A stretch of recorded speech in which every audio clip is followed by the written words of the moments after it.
తాత మధు గారు.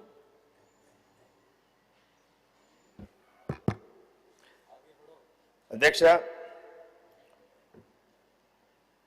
మా ఖమ్మంలో ఫిబ్రవరి 24న వెలుగుమట్ల అనేటువంటి ప్రాంతంలో ఒక అమానమైన సంఘటన జరిగింది. గాజాని తలపించే విధంగా విధ్వంసం జరిగింది. దీనిపై మా బీఆర్ఎస్ పార్టీ ప్రతిపక్షాలు పెద్ద ఎత్తున ఆందోళన చేయడం జరిగింది.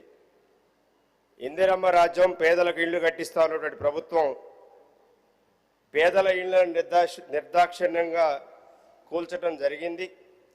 ప్రతిపక్షాలు చేసినటువంటి ఆందోళనకి తలొగ్గి ప్రభుత్వం దిగివచ్చి ఎక్కడైతే కూల్చారో అక్కడే పట్టాలిచ్చి ఇళ్లు కడతామని ప్రకటించడం జరిగింది. ఇది ఎట్లుందంటే చంపినోడే సంతాప సభలు పెట్టిన విధంగా ఉంది అధ్యక్ష. అయితే ప్రభుత్వం కూడా 1895 మంది బాధితులు ఉంటే 311 మందికి మాత్రమే పట్టాలు ఇవ్వటం అనేది జరిగింది.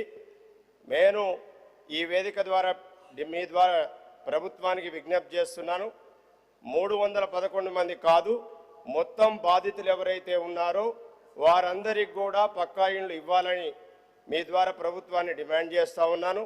అట్లాగే ప్రభుత్వం ఏదైతే విధ్వంసం చేసి ఆ కట్టుకున్న ఇళ్లను కూల్చివేసిందో వారందరికీ కూడా నష్టపరిహారం ఇవ్వాలని మీ ద్వారా ప్రభుత్వానికి విజ్ఞప్తి చేస్తున్నా అధ్యక్ష. ఓకే మినిస్టర్ గారు. నోటెడ్ అధ్యక్ష.